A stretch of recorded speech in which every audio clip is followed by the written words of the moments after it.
Hello बच्चों, कैसे हैं आप सभी।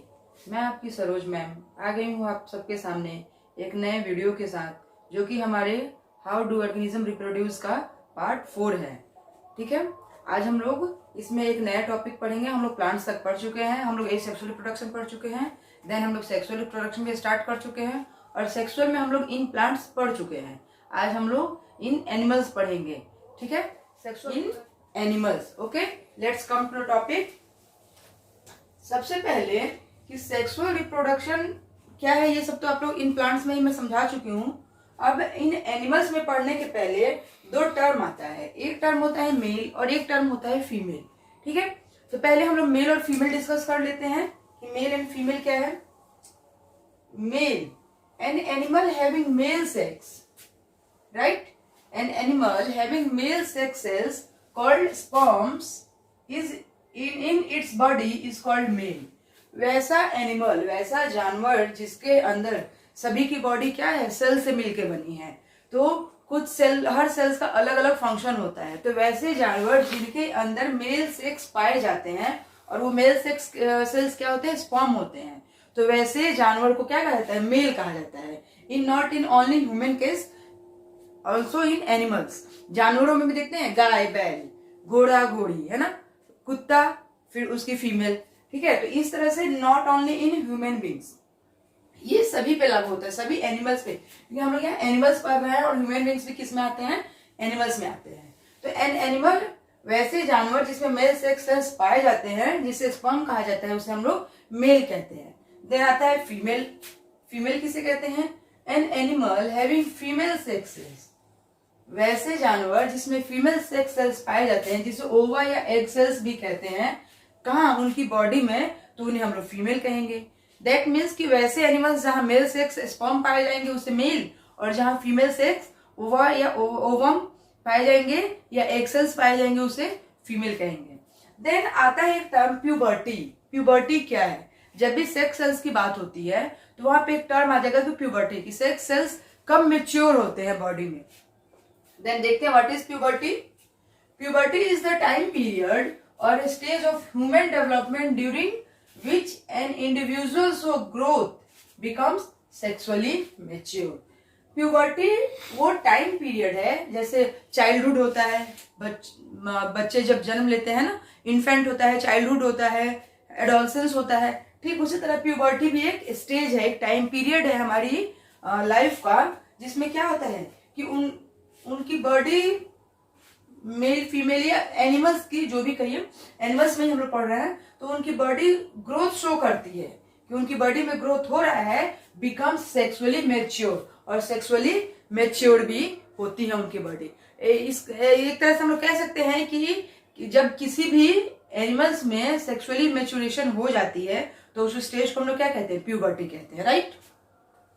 Then come to the difference between sex organ male and sex organ female. Male और फीमेल के सेक्स ऑर्गन्स में क्या क्या डेवलपमेंट्स शो होते हैं during the age of puberty, right.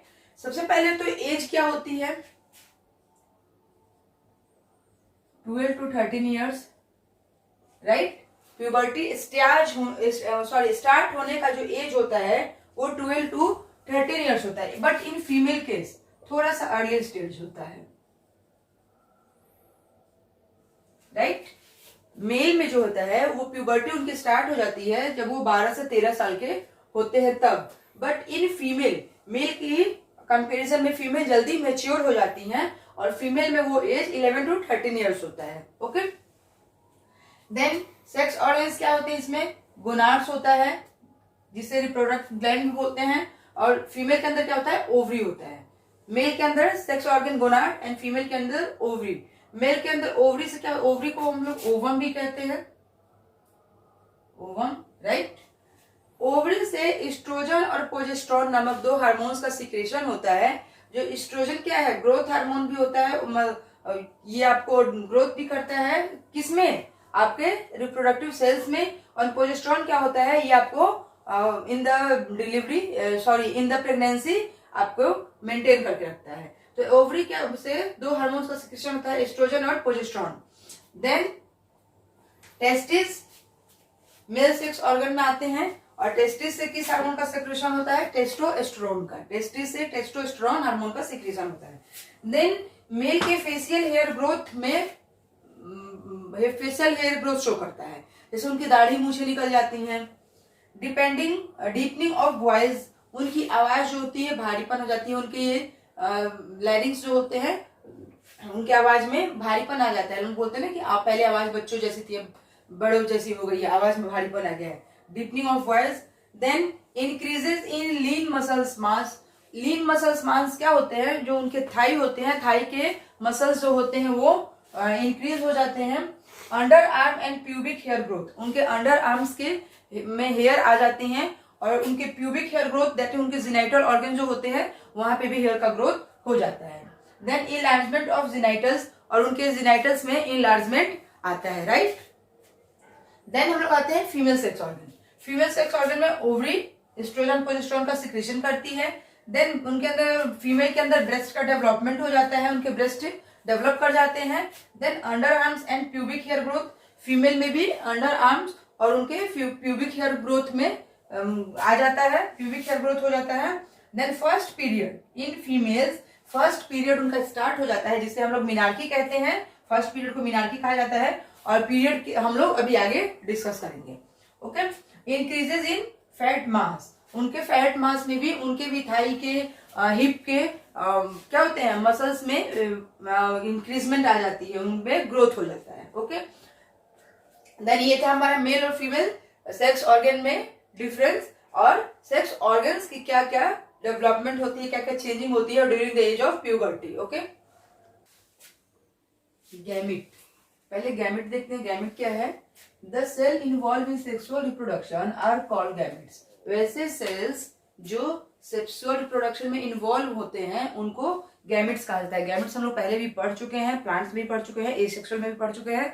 Then मैं फिर यहाँ आपको रिपीट कर रही हूँ, सो डोंट बी कंफ्यूज कि गैमिट्स क्या है। कोई ये नहीं बाद में बोलेगा कि मैम गैमिट्स क्या है। The cell involve in sexual reproduction, वैसे सेल्स जो सेक्सुअल रिप्रोडक्शन में इन्वॉल्व होते हैं उसे हम लोग क्या कहेंगे? गैमिट कहेंगे। अब बार बार उसे हम सेक्सुअल रिप्रोडक्शन सेल तो कहेंगे नहीं, तो उसके लिए हम लोगों ने टर्म दिया, हमारे साइंटिस्ट लोगों ने, गैमिट। तो गैमिट क्या है कि वैसे सेल्स जो सेक्सुअल रिप्रोडक्शन में इन्वॉल्व होते हैं उन्हें हम लोग गैमिट्स बोलते हैं, राइट। देन हम लोग कंपेरिजन कर लेते हैं मेल गैमिट्स और फीमेल गैमिट्स की, दैट मीन्स स्पर्म और ओवम की, उनके फीचर्स कुछ देख लेते हैं जो कि हमें आगे पढ़ने के लिए चैप्टर को इजी बनाएंगे।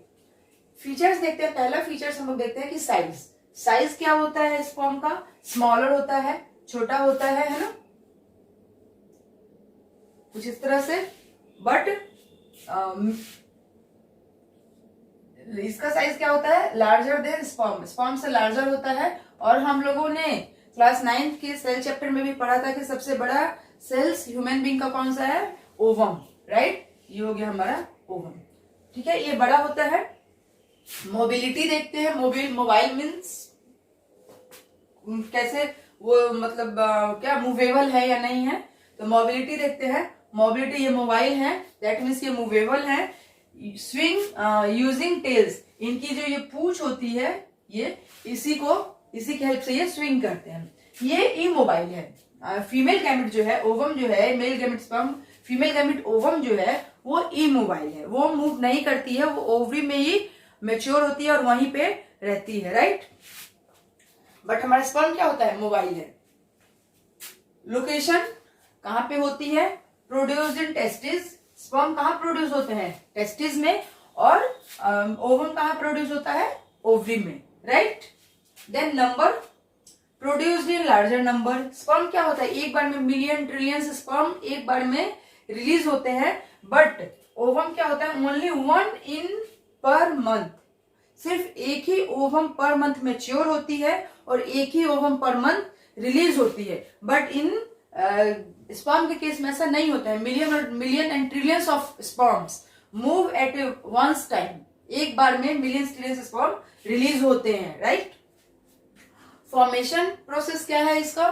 स्पर्म का form by the process of spermatogenesis. जब स्पर्मेटोजेनेसिस का प्रोसेस होता है तो उस टाइम स्पर्म बनते हैं, और जब oogenesis की प्रक्रिया होती है, द प्रोसेस ऑफ oogenesis, तब क्या होता है? ओवम बनती है। ओके, तो ये था हमारा, हम लोगों ने कंपेरिजन देख लिया कि मेल गैमेट और फीमेल गैमेट में क्या डिफरेंसेस है और क्या सिमिलरिटीज है। Okay, human male reproductive system हम लोग देख लेते हैं, इसके कौन कौन से पार्ट्स होते हैं। आप लोग अपनी एनसीईआरटी खोलिए, मे बी आप लोग को फिगर में क्लियरली समझ न आए तो आप लोग अपनी एनसीईआरटी की बुक खोलिए। एनसीईआरटी की बुक में आप लोग को मेल रिप्रोडक्टिव सिस्टम का फिगर दिया हुआ है। ओके,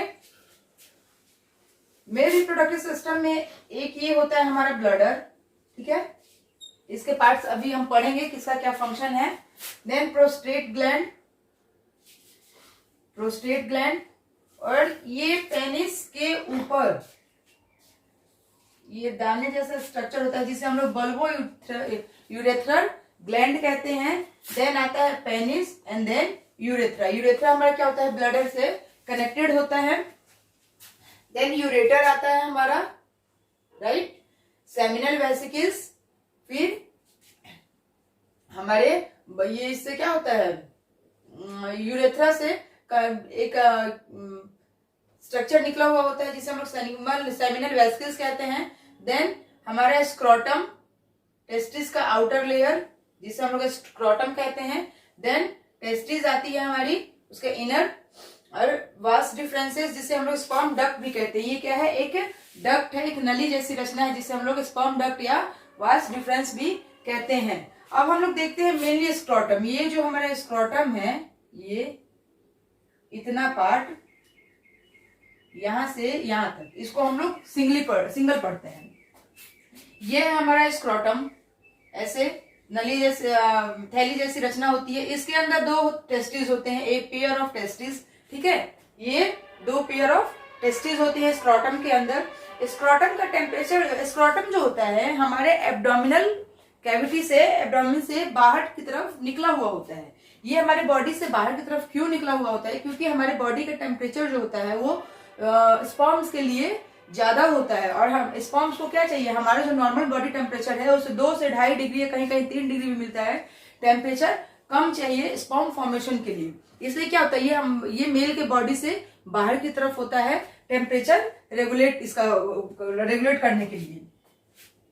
देन स्क्रोटम के अंदर आती है, ये स्क्रोटम है हमारा, ये स्क्रोटम, उसको वहां से हमने साइड में देखा कि इसको ये पेयर ऑफ टेस्टिस होते हैं स्क्रोटम के अंदर, राइट। पेयर ऑफ टेस्टिस के 2 पार्ट होते हैं, एक होता है सेमनीफेरस ट्यूब्यूल्स जो क्या करता है कि इमेच्योर स्पर्म सेल्स को प्रोड्यूस करता है। सेमनीफेरस ट्यूब्यूल्स का क्या फंक्शन है, ये इमेच्योर स्पर्म सेल्स बनाता है। देन हमारे आते हैं लाइडिंग सेल्स। लाइडिंग सेल्स का क्या काम है, produce male sex hormone testosterone. Leydig cells क्या करते हैं, हार्मोन का, एक ऐसे हार्मोन का सिक्रेशन करते हैं जो किसी से हम क्या कहते हैं, टेस्टोस्टेरोन कहते हैं। देन इसके अदर पार्ट्स देखते हैं। देन हम लोग देखते हैं कि स्पर्म हमारा मूव कैसे करता है, कैसे ये बनता है और कैसे आगे ये मूव करता है। तो ये हो गया हमारा टेस्टिस, फिगर टेस्टिस, ठीक है। फिर टेस्टिस में जो स्पर्म फॉर्मेशन होता है, टेस्टिस में जो स्पर्म का फॉर्मेशन होता है वो थोड़े टाइम के लिए जाके इपिडाइडेमिस में रहता है। देखिए इपिडाइडेमिस क्या है कि टेस्टिस के अंदर ही ऐसे फिंगर लाइक प्रोजेक्शन होते हैं थोड़े समय के लिए, not for a long time, बिल्कुल थोड़े समय के लिए।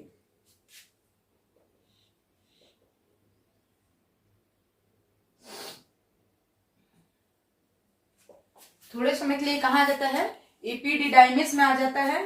देन उसके बाद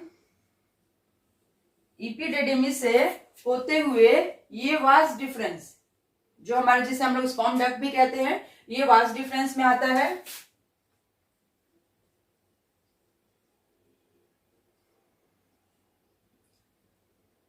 वास डिफरेंस, ठीक है। अब हमारा स्पर्म कहाँ आ गया, टेस्टिस से निकल के हमारा स्पर्म आ गया है वास डिफरेंस में। वास डिफरेंस में 3 ग्लैंड होते हैं, वास डिफरेंस से कनेक्टेड हमारे 3 ग्लैंड्स होते हैं। अब देखिए, अब ये स्पर्म,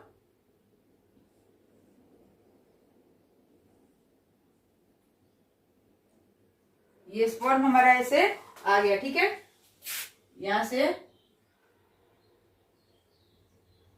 स्पर्म मूव कर गए, आगे मूव कर गए, राइट। स्पर्म सेल है ये स्पर्म सेल। अब इसे आगे जाके इसको मिलते हैं इसके 3 फ्रेंड्स, वो फ्रेंड्स इसके 3 कौन कौन से हैं, ये बोलते हैं कि तुम अकेले ही क्यों चल रहे हो, रुको हम लोग भी तुम्हारी मोबिलिटी में तुम्हारी हेल्प करते हैं, तुम्हें नॉरिश करते हैं, तुम्हें हम लोग नॉरिशमेंट देते हैं, राइट। और वो नॉरिशमेंट इसे कौन देते हैं, पहला होता है हमारा सेमिनल वेसिकल्स, जो देखिए ये जो वास्ट डिफरेंस आया हुआ है, फिर यहाँ देखिए इसी से ये प्रोजेक्शन निकला हुआ है जिसे हम लोग क्या कहते हैं, सेमिनल वेसिकल्स। इसके वो 3 फ्रेंड्स कौन से होते हैं, पहला होता है seminal vesicles,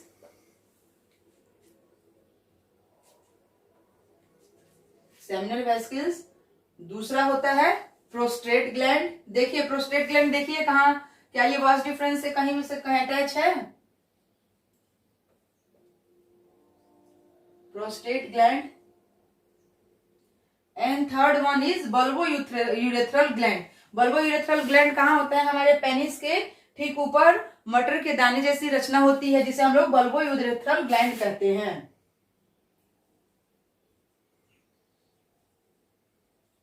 bulbo urethral gland. अब ये तीनों ग्लैंड क्या करते हैं, ये तीनों ग्लैंड इसे कुछ लिक्विड प्रोवाइड करते हैं, किसे, हमारे स्पर्म को ये कुछ लिक्विड प्रोवाइड करते हैं, इनसे लिक्विड्स का सिक्रीशन होता है और ये लिक्विड ये क्या करते हैं, हमारे स्पर्म सेल को दे देते हैं, बोलते हैं कि रुको रुको तुम्हारे मोबिलिटी में हम लोग भी कुछ हेल्प कर देते हैं। तो ये हेल्प क्या करते हैं, ये पूरा समझ लिए कि इन्होंने लिक्विड दे दिया, राइट। अब इस लिक्विड से क्या होगा,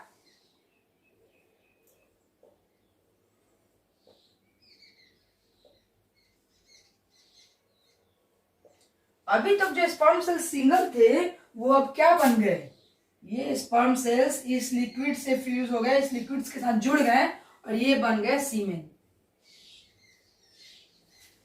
फर्टिलाइजेशन में कहीं आप लोगों ने सुना है कि स्पर्म सेल फर्टिलाइज किया जाता है, नॉट, उसमें सीमेन इजेक्ट किया जाता है। और वो सीमेन क्या होता है कि जब टेस्टिस में, इसीलिए हम लोगों ने क्या कहा कि हमारा टेस्टिस जो होता है इमेच्योर होता है, और जब ये टेस्टिस इमेच्योर टेस्टिस समटाइम्स इपिडाइडेमिस में आता है, इपिडाइडेमिस से जो ट्यूब होती है, स्पर्म डक्ट होती है जिसे हम वास्ट डिफरेंस कहते हैं, उससे होते हुए जब ये आगे बढ़ता है तो ये जब यहाँ आगे आ रहा है, यही है हमारा, ठीक है।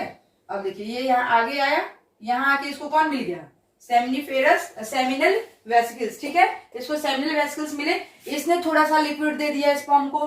देन जब हमारा स्पर्म आगे बढ़ा तो उसे क्या हुआ, प्रोस्टेट ग्लैंड मिल गया, ये देखिए उसे प्रोस्टेट ग्लैंड मिल गया, थोड़ी सी लिक्विड उसने भी दे दी, फिर रुको रुको थोड़ी सी नरिशमेंट मैं भी दे देता हूं, वरना अगर ये लिक्विड और ये नरिशमेंट स्पर्म को नहीं मिले तो स्पर्म हमारे क्या हो जाएंगे, डेड हो जाएंगे, क्योंकि उनको तो नरिशमेंट नहीं मिलेगी ना। फिर ये प्रोस्टेट ग्लैंड इनको क्या करते हैं, थोड़ी सी नरिशमेंट ये भी दे देते हैं, यानी थोड़ा सा लिक्विड ये भी देते हैं। फिर जब इस ट्यूब से होते हुए और हमारा यूरेथ्रा और स्पर्म डक्ट दोनों का इजेकुलेशन का एक ही ट्यूब होता है, ठीक है। फीमेल केस ऐसा नहीं होता है, फीमेल के केस में ये अलग होता है, हम लोग अभी आगे पढ़ेंगे female reproductive system. But in male के केस में क्या होता है कि स्पर्म और यूरिन दोनों के पास आउट का एक ही रास्ता होता है, हमारा यूरेथ्रा, राइट, दोनों यूरेथ्रा से ही पास आउट होते हैं। तो जब ये यूरेथ्रा में आता है हमारा कौन, हमारा स्पर्म, तो यहाँ इसको बल्बो यूरेथ्रल ग्लैंड जो होता है ये इसको लिक्विड और दे देता है, और इस क्या होता है, इस लिक्विड के साथ मिलके हमारा स्पर्म सेल क्या बन जाता है, सीमेन बन जाता है, राइट।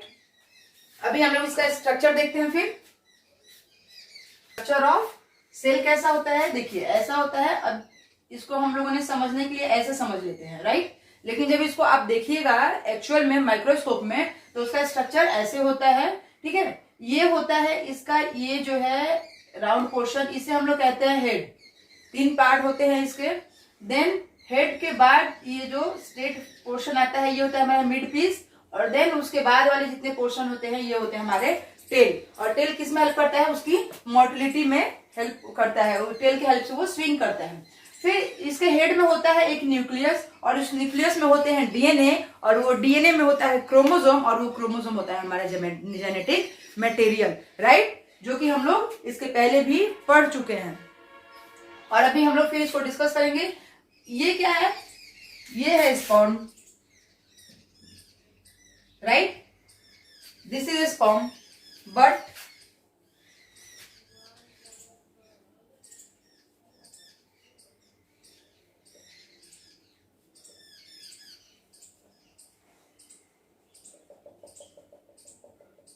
अभी ये बताइए क्या है, इसे क्या बोलेंगे हम लोग, सीमेन। ठीक है, ये है हमारा स्पर्म और सीमेन। स्पर्म और सीमेन में डिफरेंस समझ में आया। स्पर्म हमारा टेस्टिस में फॉर्मेशन होता है स्पर्म का, और ये जब वास्ट डिफरेंस से होते हुए, स्पर्म डक्ट से होते हुए जब आगे जाकर अपने 3 फ्रेंड से मिल जाता है, सेमिनल वेसिकल, प्रोस्टेट ग्लैंड और बल्बर यूरेथ्रल ग्लैंड, तो ये तीनों इससे फ्रेंड्स क्या करते हैं, इसको कुछ फ्लूइड देते हैं जो इसको, जिससे इसको नरिशमेंट मिलती है और इसको मोटिलिटी में, उसके मूवमेंट में भी हेल्प होती है। और जब ये इन तीनों फ्लूइड के साथ मिल जाता है और उसके साथ मूव करने लगता है, तो इसे हम लोग क्या कहते हैं, सीमेन कहते हैं। ओके,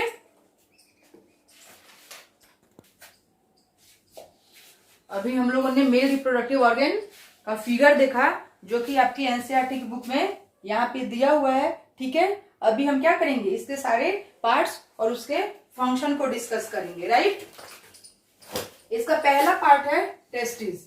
राइट, टेस्टिस, ये जो स्ट्रक्चर था इस सबने क्या कहा था, टेस्टिस। इसका क्या काम है, प्रोड्यूस स्पर्म सेल्स, यह स्पर्म को प्रोड्यूस करता है and produce the hormone testosterone, और टेस्टोस्टेरोन हार्मोन का प्रोड्यूस भी कौन करता है, टेस्टिस करता है। देन हमारा आता है सेमनीफेरस ट्यूब्यूल्स या वेसिकल्स। सेमनीफेरस वेसिकल्स ये क्या करता है, प्रोड्यूस इमेच्योर स्पर्म सेल। ये कैसे, ये अगर एग्जाम में क्वेश्चन आ सकता है आपके कि which organ of testis produce immature sperm cells, तो क्या कहेंगे हम लोग, सेमनीफेरस वेसिकल्स, क्योंकि यहाँ पे इमेच्योर स्पर्म सेल प्रोड्यूस होते हैं। देन हमारा आता है इपिडेडिमिस। इपिडेडिमिस क्या कहता है, mature and stored sperm cells in sometimes और समटाइम्स।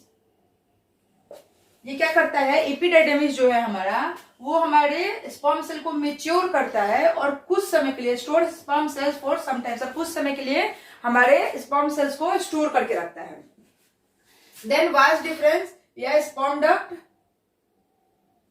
स्पर्म डक्ट भी जिसे हम लोग कहते हैं, स्पर्म डक्ट, ये क्या करता है, sperm duct carries sperm from the epididymis to its junction with the urethra. ये स्पर्म डक्ट क्या करता है कि इसे कैरी करता है, कहां से, एपिडाइडिमिस से, एपिडाइडिमिस से उठाता है और ले जाके कहां छोड़ता है, to its junction with the urethra, और यूरेथ्रा के जंक्शन पे इसे ले जाके छोड़ देता है।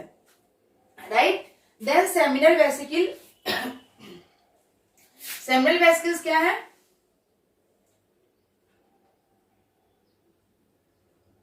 सेमिनल वेसिकल्स क्या है, secretes fructose into the semen which provides energy for the sperm। Seminal vesicles क्या करता है कि उसको फ्रक्टोज का सिक्रीशन करता है। अभी हमने बताया ना इसके 3 फ्रेंड्स, ये 3 फ्रेंड्स कौन थे, ये थे सेमिनल वेसिकल, प्रोस्टेट ग्लैंड और बल्बो यूरेथ्रल ग्लैंड। जब स्पर्म हमारा वास्ट डिफरेंस में आ गया एपिडाइडेमिस से होते हुए, देन क्या करता है कि सेमिनल वेसिकल्स इसको कुछ सीमेन लिक्विड देता है। वो लिक्विड क्या होता है, फ्रक्टोज होता है, और वो फ्रक्टोज क्या करता है, स्पर्म को एनर्जी देता है मोटिलिटी में। देन आता है हमारा प्रोस्टेट ग्लैंड। प्रोस्टेट ग्लैंड का फंक्शन क्या है, secretes an alkaline buffer into the semen to protect the sperm from the acidic environment of the vagina. Vagina का जो एसिडिक, वेजाइना क्या अभी हम लोग फीमेल रिप्रोडक्टिव सिस्टम में पढ़ेंगे। वेजाइना का जो एसिडिक क्या कहते हैं इन्वायरमेंट होता है, तो वहां क्या होगा, हमारे जब स्पर्म वहां जाएंगे तो वो डेथ कर जाएंगे, मर जाएंगे सारे स्पर्म, क्योंकि वेजाइना का एसिडिक इन्वायरमेंट ज्यादा होता है। तो ये क्या करता है कि एल्कलाइन बफर सीक्रेट करता है प्रोस्टेट ग्लैंड। और अब ये जो हमारा सीमेन बन रहा है, तो इसमें देखिए इसने क्या दिया, फ्रक्टोज दिया, फ्रक्टोज दे दिया। ठीक है, अब वो फ्रक्टोज क्या कर रहा है हमारा सेमिनल वेसिकल से लेकर कि स्पर्म्स को नरिशमेंट दे रहा है, राइट, उनको एनर्जी दे रहा है। देन प्रोस्टेट ग्लैंड आया, प्रोस्टेट ग्लैंड ने क्या किया, एल्कलाइन बफर दिया, जिससे क्या हुआ कि स्पर्म सीमेन जो है वो स्पर्म को प्रोटेक्ट करेगा, किससे, वेजाइना के एसिडिक इन्वायरमेंट से। राइट, तो ये क्या दे रहा है, इसको एल्कलाइन बफर दे रहा है, बफर दे रहा है। देन हमारा आता है थर्ड बल्बो यूरेथ्रल ग्लैंड, या जिसे हम लोग कॉपर्स ग्लैंड भी कहते हैं। बल्बो यूरेथ्रल को कॉपर्स ग्लैंड भी कहा जाता है। ये क्या करता है कि secretes mucus rich fluids into the semen that may protect the sperm from acidic in urethra. जब हमारा ये स्पर्म यूरेथ्रा से होकर गुजरेगा तो क्या यूरेथ्रा का जो एसिडिक इन्वायरमेंट है वो इसको क्या करे, हानि नहीं पहुंचाए, उसके लिए क्या करता है, कुछ म्यूकस रिच फ्लूइड्स, जिस म्यूकस होते हैं, म्यूकस रिच फ्लूइड का सिक्रीशन कौन करता है, बल्बो यूरेथ्रल ग्लैंड करता है। और क्यों करता है, क्योंकि जब ये हमारे स्पर्म वास्ट डिफरेंस से होते हुए जब ये क्या करते हैं, यूरेथ्रा से गुजरेंगे तो वहां इनको कोई हानि नहीं पहुंचे। अब ये फ्रक्टोज, एल्कलाइन बफर और म्यूकस रिच फ्लूइड इसे मिल गए और हमारा सीमेन रेडी हो गया। ओके, देन आता है हमारे यूरेथ्रा कैरी सीमेन ड्यूरिंग इजैकुलेशन। ये क्या करता है कि यूरेथ्रा हमारा जो है वो सीमेन को कैरी करता है। अब हम लोग सीमेन कहेंगे, अब हम लोग स्पर्म नहीं कहेंगे, क्योंकि इन तीनों ग्लैंड से मिलकर हमारे स्पर्म जो क्या हुआ था, क्या था, सीमेन बन गया है। तो ये क्या करता है कि सीमेन को कैरी करता है इजैकुलेशन के लिए, right. Carries urine from the bladder to the exterior part of the body. और ये क्या करता है, जो ब्लैडर होता है उस ब्लैडर से यूरिन को भी कैरी करता है हमारे outer part of the body से निकालने के लिए। देन हमारा आता है last but not least penis. Penis क्या है, deposit sperm into the vagina during ejaculation. ये पेनिस का क्या काम है कि ये स्पर्म का इजैकुलेशन करता है, कहाँ, फीमेल के वेजाइना में, राइट। कॉन्टेन्स द यूरेथ्रा, और ये यूरेथ्रा को भी कॉन्टेन करता है। तो ये थे हमारे मेल रिप्रोडक्टिव सिस्टम के पार्ट्स और उनके फंक्शन, और इसी के साथ हमारा खत्म हुआ male reproductive system. Let's move on the female reproductive system. ये है हमारा फीमेल रिप्रोडक्टिव ऑर्गन। आप लोग अपनी एनसीईआरटी की बुक खोलिए, उसमें भी ये फिगर दिया हुआ है, राइट। वैसे मैं आप लोगों को बोर्ड पे समझा दे रही हूं। ये हमारा फीमेल रिप्रोडक्टिव सिस्टम, इसके पार्ट्स देख लेते हैं। ये है हमारा वेजाइना, राइट। वेजाइना से जब ऊपर जाइएगा तो एक सर्विक्स दिखता है हमको। वो सर्विक्स क्या करता है, यूटेरस को वेजाइनल वॉल, यूटेरस को वेजाइना से सेपरेट करता है सर्विक्स। देन दो पियर शेप्ड स्ट्रक्चर होता है जो हमारा निकला होता है ये यूटेरस के अंदर, ठीक है, तो इसे हम लोग ओवरी कहते हैं। देन आती है हमारी ओविडक्ट या फेलोपियन ट्यूब। तो ये थे हमारे फीमेल रिप्रोडक्टिव ऑर्गन के पार्ट्स। अब देखते हैं इसमें, जैसे मेल रिप्रोडक्टिव में पार्ट्स में हम लोग देखा था कि स्क्रोटम होता है, स्क्रोटम के अंदर जो क्या होते हैं, टेस्टिस होते हैं। ठीक उसी तरह ये कहता है ओवरीज है हमारी, ए पेयर ऑफ ओवरीज है, ठीक है, ए पेयर ऑफ ओवरीज, ये हमारी ओवरीज है। इसमें दो चीजें होती है, एक तो ओवम होता है या एक्सेल होता है, ओवरीज के अंदर एक्सेल बनता है, ओवम बनता है। और देन एक क्या करता है, ओवरी हार्मोन्स का भी सिक्रीशन करता है, राइट। और वो कौन से हार्मोन्स होते हैं, एस्ट्रोजन और प्रोजेस्टेरोन। ये एस्ट्रोजन और प्रोजेस्टेरोन हम लोग हार्मोन्स में पढ़ चुके हैं लास्ट चैप्टर में, इसे यहाँ ज्यादा डिटेल नहीं देंगे क्योंकि फिर हम लोग का मेन सब टॉपिक जो है वो डिले होगा। देन देखते हैं हम लोग को फर्टिलाइजेशन कैसे होता है। तो फर्टिलाइजेशन के पहले हमारा होता है ओवल्यूएशन, राइट। पहले ओवल्यूएशन होता है। ओवल्यूएशन क्या है कि release of ovum from ovary.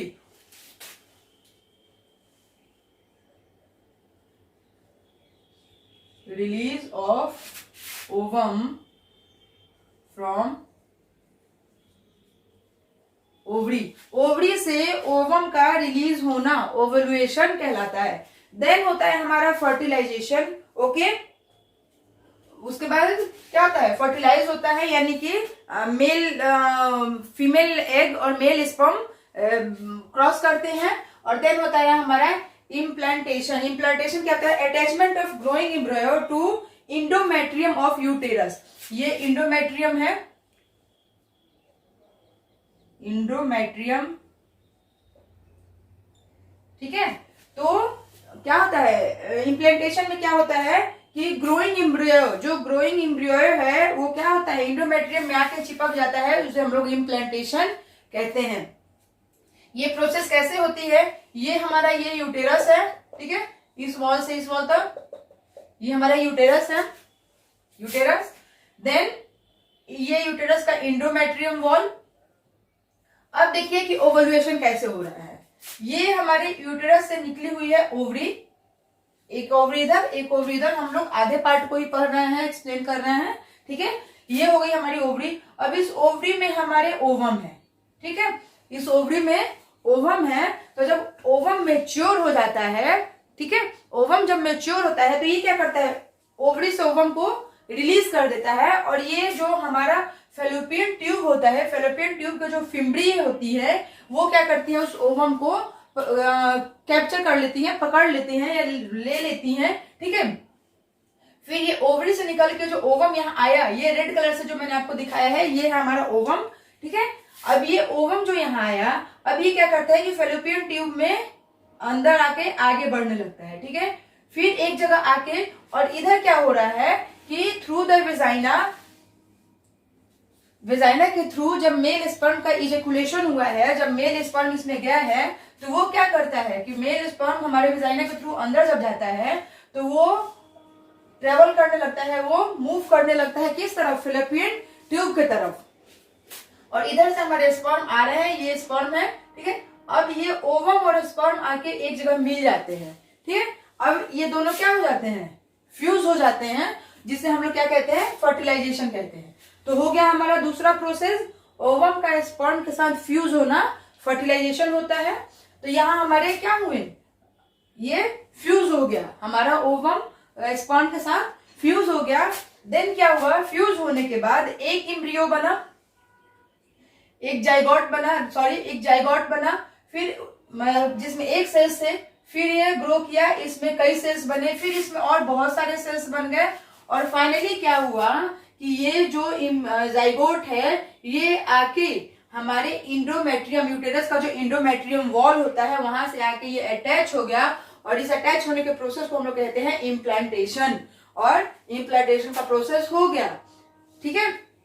तो इस तरह से क्या होता है, हमारी ओवरी से ओवम फेलोपियन ट्यूब में जाता है, और वहां जो स्पर्म आ रहे होते हैं उनके साथ फर्टिलाइज करता है, और फिर वो जाइगोट आके हमारे ओवरी के इंडोमेट्रियम वॉल से अटैच हो जाता है, जिसे हम लोग क्या कहते हैं बताइए, जिसे हम लोग एंडोमेट्रियम वॉल कहते हैं। और फिर हो जाती है हमारी इम्प्लांटेशन की प्रोसेस पूरी।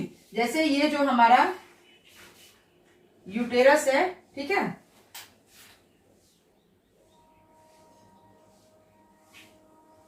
ये हुआ हमारा यूटेरस,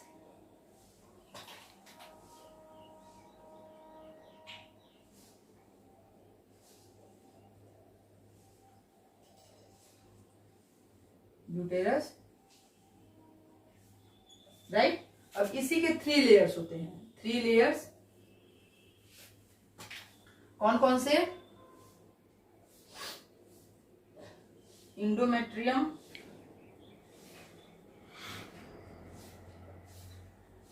ओके, दूसरा होता है मायोमेट्रियम, और तीसरा होता है पेरीमेट्रियम। ये तीसरा होता है पेरीमेट्रियम, और ये क्या होता है, यही जो इंडोमेट्रियम है यहीं पे आके क्या होता है, हमारा जाइगोट अटैच हो जाता है और इम्प्लांटेशन की प्रोसेस पूरी हो जाती है, राइट। अब हम लोग देखते हैं कि हमारा जो एम्ब्रियो है, ये हमारे फीमेल रिप्रोडक्टिव ऑर्गन। अब हमारा एम्ब्रियो क्या हुआ, ओवुलेशन कर लिया, फर्टिलाइजेशन कर लिया, इम्प्लांटेशन भी हो गया। अब ये नॉरिशमेंट कहां से लेगा, वो अपना भोजन तो बनाएगा नहीं, तो कैसे ये हमारे ओवरीज में, ये फीमेल के ओवरी में कैसे न्यूट्रिशन लेते हैं। फीमेल रिप्रोडक्टिव सिस्टम का जो होता है, हाउ डज ग्रोइंग एम्ब्रियो या फीटस गेट न्यूट्रिशन।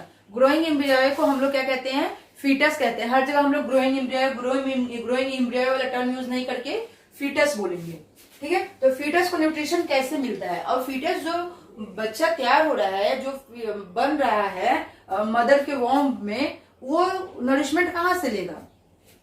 तो ये होता है हमारा यूटेरस, ठीक है। और यूटेरस से ये एक प्लासेंटा विलाई लाइक स्ट्रक्चर निकला होता है, जिसे हम लोग प्लासेंटा कहते हैं। और ये प्लासेंटा कब बनता है, specialised tissue form during the pregnancy. जब प्रेगनेंसी होती है, जब मदर में, फीमेल में प्रेगनेंसी होती है, तो ये प्लासेंटा स्पेशलाइज्ड टिश्यू है जो उसी समय बनते हैं। और ये प्लासेंटा से जुड़े होते हैं, एक अम्बिकल कोड होता है। देखिए अम्बिकल कोड, इसके थ्रू क्या करता है, बेबी जुड़ा होता है। प्लासेंटा से बेबी कैसे जुड़ता है, थ्रू द अम्बिकल कोड। ये हमारा एम्ब्रियो हो गया या फीटस हो गया, फीटस हो गया। और ये एक सैक में रहता है जिससे में क्या होता है, वाटरी लिक्विड फिल होते हैं। इसे नरिशमेंट कैसे मिलती है, villi on the placenta, placenta के वॉल पे जो ये विलाई लाइक स्ट्रक्चर होते हैं ऐसे, right, provides a large surface area for, ये लार्ज सरफेस एरिया देते हैं किस लिए, glucose and oxygen to pass from the mother to the developing embryo. Mother के बॉडी से ग्लूकोज और क्या होता है, ऑक्सीजन एम्ब्रियो तक पहुंचाने में, and waste to pass from the embryo to the mother through the placenta. और एम्ब्रियो का जो वेस्ट होता है वो क्या होता है, प्लासेंटा के थ्रू ही मदर तक पहुंचता है। यानी प्लासेंटा का जो होता है मेन रोल होता है ड्यूरिंग द प्रेगनेंसी, किस लिए, एम्ब्रियो को, फीटस को नरिशमेंट देने के लिए, राइट। और वेस्ट जो प्रोडक्ट्स होते हैं वो निकलते हैं एम्ब्रियो से, तो प्लासेंटा के थ्रू मदर में चले जाते हैं। तो इससे क्या होता है, हमारे बेबी नॉरिश होता है। इसलिए क्या कहा जाता है कि during the period of pregnancy mother को हेल्दी फूड लेने चाहिए, ठीक है, जिससे क्योंकि क्या होता है कि बच्चा जो पोषण ले रहा है वो अपनी माँ से ही ले रहा है थ्रू द प्लासेंटा। तो जब माँ अच्छा भोजन लेगी, माँ के अंदर क्या होगा, प्रॉपर नरिशमेंट रहेगा, तभी बच्चे को नरिशमेंट मिल सकती है। और बच्चा को नरिशमेंट कैसे लेता है, through the placenta. Okay, female reproductive part, जो पार्ट्स हैं और उनके फंक्शन देखते हैं। पहला पार्ट है ovaries.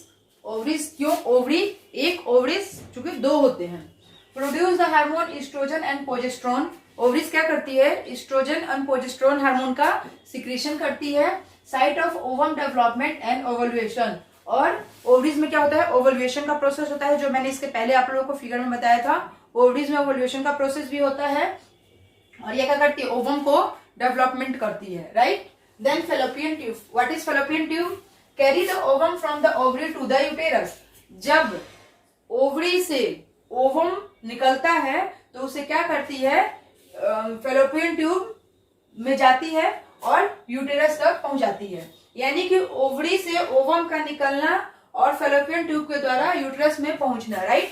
Usually the site of fertilisation, और फेलोपियन ट्यूब को साइट ऑफ फर्टिलाइजेशन कहा जाता है। क्यों कहा जाता है कि हम लोगों ने देखा था कि जब क्या होता है कि ओवरी से जब स्पर्म निकल रहा है तो स्पर्म निकल के कहाँ गया, ये फिंगर लाइक जो प्रोजेक्शन थे तो उस पे आके फिम्ब्रिये पे चिपक गया और फिम्ब्रिये के थ्रू फेलोपियन ट्यूब में गया और वहां पे स्पर्म आया और उसी के साथ इसने फर्टिलाइजेशन किया। Then fimbriae can sweep the ovum into the fallopian tube, ठीक है। ये क्या करता है कि फेलोपियन ट्यूब से जब ये फिंगर लाइक जो स्ट्रक्चर होते हैं ना फिम्ब्रिये, तो जब ओवरी से जब ओवम निकलता है तो आके इस पे क्या होता है, चिपक जाता है और फिर यही फिम्ब्रिये उसको अंदर फेलोपियन ट्यूब में ले जाता है। Then uterus, pear shaped organ in which the embryo and foetus develop. ये पियर शेप्ड ऑर्गन है ऐसे, ठीक है, और इधर से ऐसे। और ये क्या करते हैं, इन द नंबर ऑफ 2, 2 होते हैं और क्या करते हैं, एम्ब्रियो और फीटस के डेवलपमेंट में हेल्प करते हैं और involve in the menstruation. Menstruation क्या अभी पढ़ेंगे, और ये मेंस्ट्रुएशन में इन्वॉल्व होते हैं कौन, हमारे यूटेरस। देन आता है हमारा cervix, separate the vagina from the uterus. Figure में मैंने आपको बताया ये क्या करता है, वेजाइना को यूटेरस से सेपरेट करता है। Then holds the foetus in place during pregnancy. और ये क्या करता है कि ड्यूरिंग प्रेगनेंसी फीटस को होल्ड करके रखता है, सर्विक्स खुलने नहीं देता है, ठीक है। Dilates during birth allow to the foetus to leave uterus. और जब क्या पार्चुरेशन का टाइम आता है, डिलीवरी का टाइम आता है, तो उसमें क्या करता है, फीटस को सर्विक्स का मुंह खुलता है और फीटस उसमें से बाहर निकालने में हेल्प करता है। Then last, vagina provides a passage away from the sperm and menstruation flow. Vagina क्या करता है कि स्पर्म को पासिस करता है, ठीक है, और मेंस्ट्रुएशन फ्लो को भी आउट करता है। यानी वेजाइना क्या है कि उससे जब क्या होता है, मेल स्पर्म इजैकुलेट करता है, इजैकुलेशन होता है तो ये उसको आगे बढ़ाता है और मेंस्ट्रुएशन फ्लो को भी ये मेंटेन करता है। What happens when the egg is not fertilised. हमारी एनसीईआरटी में एक टर्म आता है, एक दिया हुआ टॉपिक छोटा सा, कि क्या होगा, what happens when the egg is not fertilised. अगर हमारा एग, हमारे ओवरी में जो ओवम बन रहा है, अगर वो फर्टिलाइज नहीं होता है, उसको स्पर्म नहीं मिलता है, तब क्या होगा। तो ये हो गई हमारी ओवरी, ठीक है। ओवरी में हमारा ओवम बना, ये हमारा ओवम हो गया, ओवम बना, देन ओवल्यूएशन की प्रोसेस हुई। ओवल्यूएशन कहाँ हुआ, हमारी ओवरी में ही हुआ। देन ये ओवल्यूएशन हमारे फीमेल ओवरी में ही हुआ, और ओवल्यूएशन के बाद फीमेल ओवरी ये क्या करती कि produces egg once a month, महीने में एक ही एग को प्रोड्यूस करती है, यानी मैच्योर करती है। और वो क्या, उस समय क्या होता है, यूटेरस वॉल्स बिकम थिक। ये जो यूटेरस के वॉल्स हैं, ये यूटेरस के वॉल्स जो हैं, ये ऐसे थिक हो जाते हैं, ठीक है, ये ऐसे थिक हो जाते हैं, मोटे हो जाते हैं। और तब क्या होता है, अगर जब यूटेरस के वॉल हमारे थिक हो गए और ओवम ओवुलेशन हो गया, ओवुलेशन हर मंथ होता है, चाहे फर्टिलाइजेशन हो ना हो, बट ओवुलेशन हर मंथ होता है। तो जब ओवुलेशन हो गया, यूटेरस की वॉल जो है हमारी थिक हो गई, ठीक है, देन दो कंडीशन होती है। एक तो फर्टिलाइज बाय स्पर्म, उसे स्पर्म मिला और वो एग फर्टिलाइज हो गया, और क्या हो गई, प्रेगनेंसी हो गई, right. But in case not fertilise by the sperm, वैसा ओवम जो एग के द्वारा, स्पर्म के द्वारा फर्टिलाइज नहीं हुआ, तो उसको क्या होता है, तो वो जो एग होता है, ये जो ओवम होता है, राइट, देन यूटेरस वॉल, और ये जो यूटेरस वॉल होती है, ये ओवम कहाँ है, ओवरी में है, और ये जो यूटेरस की वॉल होती है, ठीक है, ये ओवरी है, यहाँ पे ये ओवम है, ठीक है। और जो ब्लड वेसल्स होते हैं वो क्या करते हैं, शेड ऑफ हो जाते हैं, वो टूट जाते हैं। तो ये ओवरी जो है, ये और ये टूट जाते हैं, और ठीक है, टूट के क्या होते हैं, in the form of bleeding, वो हमारे बॉडी से, वो फीमेल की बॉडी से बाहर आ जाते हैं। Cause bleeding in females called menstruation. और फीमेल में ब्लीडिंग की प्रोसेस होती है पर मंथ, क्योंकि हमारा ओवम क्या है, पर मंथ बन रहा है, पर मंथ मेच्योर हो रहा है, पर मंथ ओवल्यूएशन हो रहा है। But in the case of not fertilisation, fertilise नहीं हुआ स्पर्म के द्वारा, तो ये जो हमारा ओवम है, ये प्लस हमारे यूटेरस की जो वॉल, ये जो थिक हुई है, ये और हमारे ब्लड वेसल्स ये शेड ऑफ हो जाते हैं, ये गिर जाते हैं, टूट जाते हैं, बिखर जाते हैं, और इसके कारण हमारे फीमेल्स में ब्लीडिंग होने लगती है, जिसे हम लोग मेंस्ट्रुएशन कहते हैं। ओके, मेंस्ट्रुएशन क्या है, मेंस्ट्रुएशन अभी हम लोगों ने डिस्कस किया कि जब फर्टिलाइजेशन नहीं होता है, एक का फर्टिलाइज नहीं होता है, तो मेंस्ट्रुएशन हो जाता है। ओके, अब ये गर्ल चाइल्ड जो होती है, इसमें एक स्टेज आता है मिनार्की, देन उसके बाद होता है मेनोपॉज, और फिर आ जाता है हमारा old age in the case of female. अब मिनार्की क्या है कि first time menstruation begins at puberty, जब फीमेल के अंदर प्यूबर्टी स्टेज होता है, प्यूबर्टी टाइम पीरियड चल रहा होता है, तो उसका फर्स्ट टाइम का जो पीरियड आता है, फर्स्ट टाइम का जो मेंस्ट्रुएशन आता है, उसी को हम लोग क्या कहते हैं, मिनार्की कहते हैं। और ये कब होता है, 11 से 13 साल की उम्र में होता है, एज ऑफ 11 to 13 ईयर्स। और मेनोपॉज होता है, menopause stoppage of menstruation at 40 to 45 years. जब फीमेल में 40 to 45 ईयर्स के स्टेज पर क्या होता है कि हमारा मेंस्ट्रुएशन रुक जाता है, स्टॉप हो जाता है, तो उस स्टेज को हम लोग क्या कहते हैं, मेनोपॉज कहते हैं। ओके, देन हमारा ओल्ड एज होता है, फीमेल का ओल्ड एज होता है। ओके, अब एक टर्म आता है जेस्टेशन। ये जेस्टेशन क्या है, the time period from the fertilisation up to the birth. वो टाइम पीरियड जब फेलोपियन ट्यूब में एग फर्टिलाइज्ड हो रहा है, वो टाइम पीरियड जब फेलोपियन ट्यूब में, इस ट्यूब में एग यहाँ पे फर्टिलाइज्ड हुआ, क्रॉस किया, ठीक है, ये फर्टिलाइजेशन हुआ, तब से लेकर up to the birth of the baby, जब बेबी यहाँ पे आके ओवरी में, इंडोमेट्रियम में, वॉल में अटैच हो गया और ये मेच्योर हो गया ओवरी में, और टाइम, किस चीज का टाइम आ गया, बर्थ का, बेबी का। अब ये बेबी हमारा तैयार हो गया, अब इसका बर्थ का टाइम हो गया, जो कि हमारे out of vagina, normal delivery में विजाइना के थ्रू होता है। तो वो टाइम पीरियड जब बेबी, जब इम्ब्रियो जब इम्ब्रियो फर्टिलाइज हुआ, तब से लेके और जब बेबी का बर्थ हुआ, तब तक तो बेबी फर्टिलाइजेशन से लेकर बेबी के बर्थ तक का जो टाइम पीरियड होता है उसे ही हम लोग जेस्टेशन कहते हैं। ओके, जेस्टेशन उसे ही हम लोग कहते हैं। हमारे एनसीईआरटी का एक लास्ट और छोटा सा टॉपिक है रिप्रोडक्टिव हेल्थ। मेल और फीमेल रिप्रोडक्टिव सिस्टम हमने पढ़ लिया। इसके बाद एक छोटा सा टॉपिक हमारे एनसीईआरटी में दिया है रिप्रोडक्टिव हेल्थ। रिप्रोडक्टिव हेल्थ क्या होता है? सेक्सुअली ट्रांसमिटेड डिजीज, यानी रिप्रोडक्शन से रिलेटेड जो हेल्थ होते हैं उसे हम लोग रिप्रोडक्टिव हेल्थ कहते हैं। इसमें हम आता है sexually transmitted disease, STD. STD क्या है? Diseases which can spread from one person to another person during the sexual intercourse are known as sexually transmitted disease. वैसे डिजीज जो एक पर्सन से दूसरे पर्सन तक क्या होते हैं? ट्रांसफर हो जाते हैं, और किस समय? सेक्सुअली इंटरकोर्स करते टाइम। तो वैसे डिजीज को हम क्या कहते हैं? एसटीडी कहते हैं या इन्फेक्शन कहते हैं। ये एसटीडीज कैसे होते हैं? सेक्सुअल ट्रांसमिटेड डिजीज कैसे फैलती है? या तो वायरल इन्फेक्शन होता है या बैक्टीरियल इन्फेक्शन होता है। जब वायरल इन्फेक्शन होता है तो एचआईवी एड्स या वाट्स जैसी बीमारी होती है, डिजीज होते हैं। और जब बैक्टीरियल इन्फेक्शन होता है तो गुनोरिया या सिफिलिस बीमारी होती है। गुनोरिया और सिफिलिस कैसे रोग है? हमारे एसटीडीज हैं, ठीक है, सेक्सुअली ट्रांसमिटेड डिजीज हैं, और ये बैक्टीरियल इन्फेक्शन के थ्रू होते हैं। देन एक हमारा टर्म आता है कॉन्ट्रासेप्शंस। What is कॉन्ट्रासेप्शंस? कॉन्ट्रासेप्शंस क्या है? तो वैसे मेथड्स जिसे हम सेक्सुअली, जब हम लोग क्या करते हैं, सेक्सुअली इंटरकोर्स करते हैं, तो उस टाइम हम उस मेथड्स को, उस कॉन्ट्रासेप्शंस को यूज करते हैं। For why? किस लिए? हम लोग उस कॉन्ट्रासेप्शंस तो हुए जिसे हम सेक्सुअली इंटरकोर्स के दौरान यूज कर रहे हैं, लेकिन क्यों कर रहे हैं? उसको हम यूज करने का बेनिफिट क्या है? तो पहला तो हमारा बेनिफिट होता है कि दो बच्चों के बीच में जब आपको गैप रखना हो तो उसके लिए हम क्या करते हैं? कॉन्ट्रासेप्शंस का यूज करते हैं कि हमारे दो बच्चों के बीच का जो डिस्टेंस हो वो हेल्दी रिप्रोडक्शन, हेल्दी बेबी के लिए क्या होता है? मिनिमम 3 साल का डिफरेंस होता है। बाकी जितने डिफरेंस होते हैं उस डिफरेंस को बनाए रखने के लिए, उस दो बेबी के बीच के डिस्टेंस को बनाए रखने के लिए हम कॉन्ट्रासेप्शंस का यूज करते हैं। ओके, देन क्यों करते हैं कि जब सेक्सुअली इंटरकोर्स करते हैं मेल और फीमेल तो उस समय उन्हें इन्फेक्शंस ना हो, कोई डिजीज ना हो, उससे बचने के लिए भी वो कॉन्ट्रासेप्शंस का यूज करते हैं, राइट।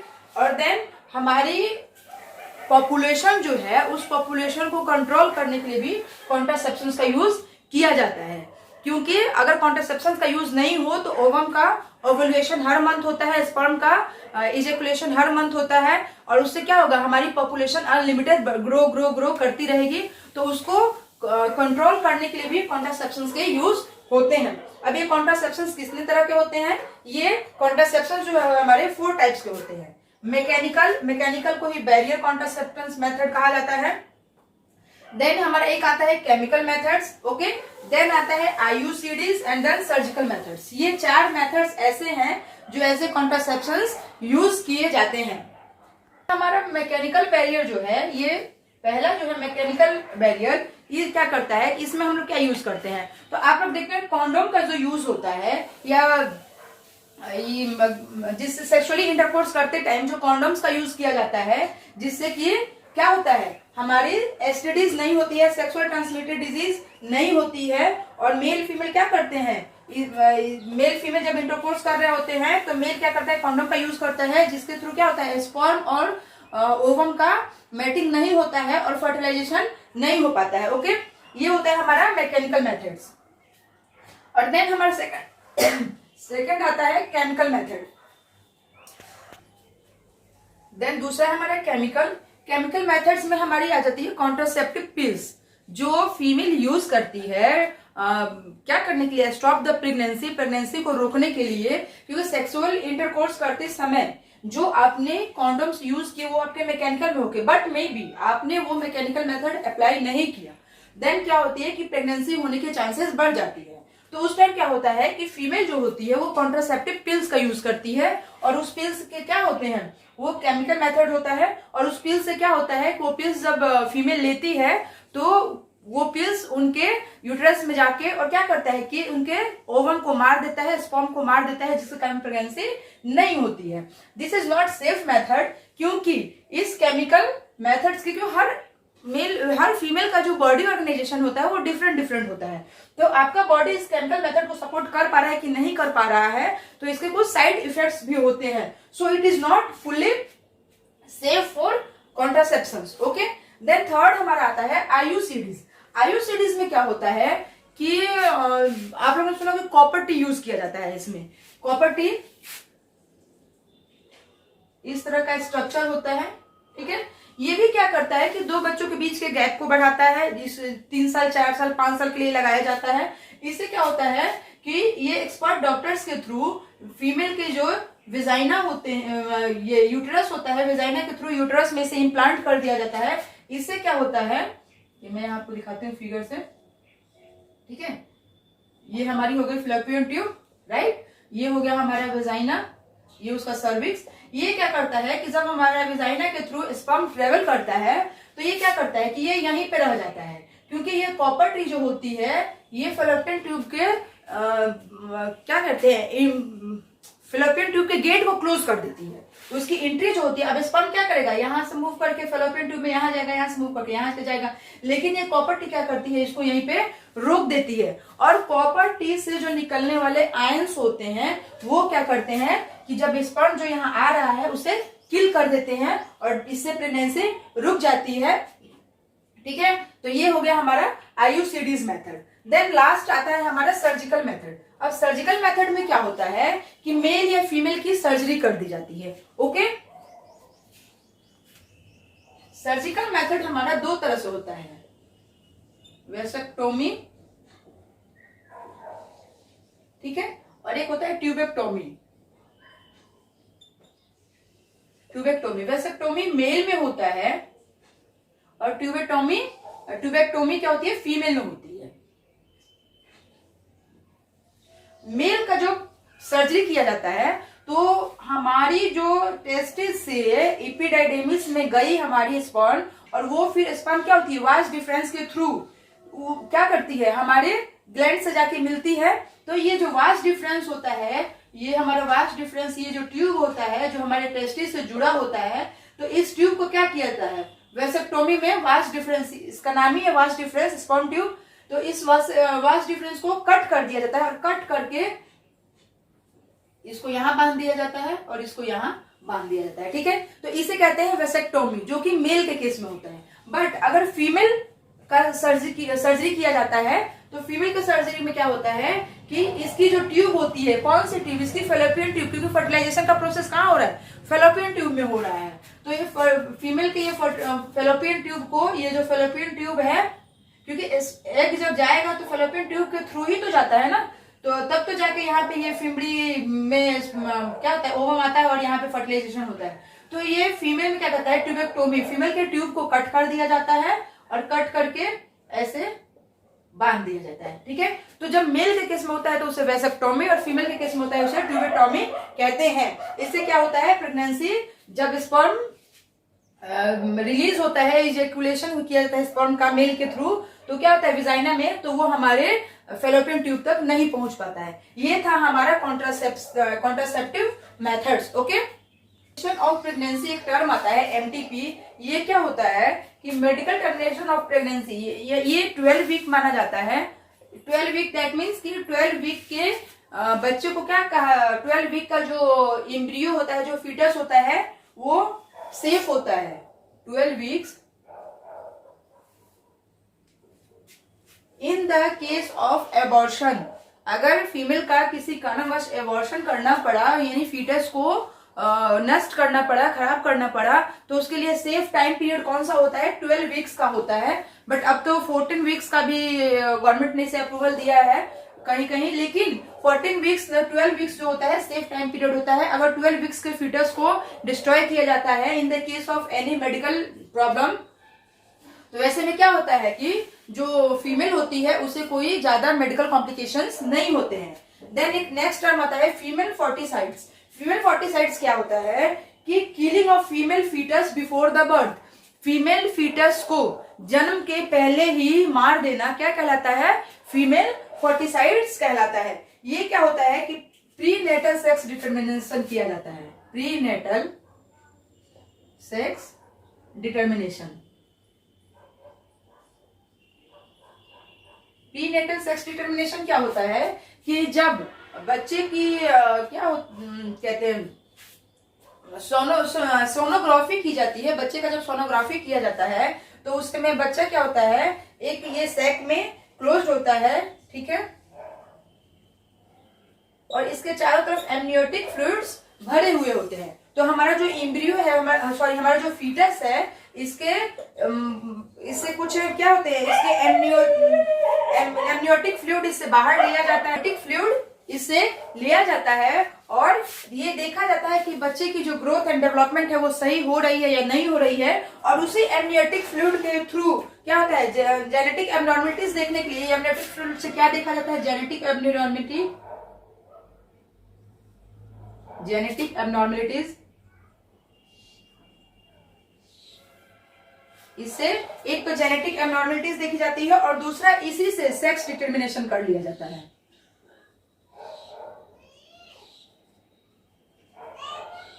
इसी से सेक्स डिटर्मिनेशन कर लिया जाता है कि जो हमारा फीटस है इसका सेक्स क्या है, मेल है या फीमेल है, ठीक है।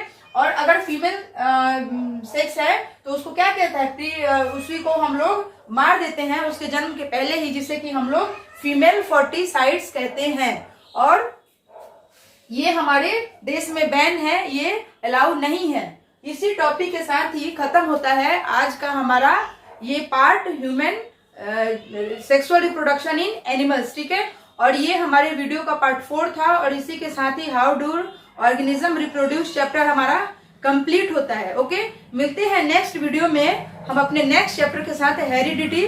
तब तक के लिए इस वीडियो को प्लीज लाइक एंड सब्सक्राइब करते रहिए और इसे पढ़िए, देखिए और अच्छे से समझिए। मिलते हैं अपने नेक्स्ट वीडियो में। Okay, thank you.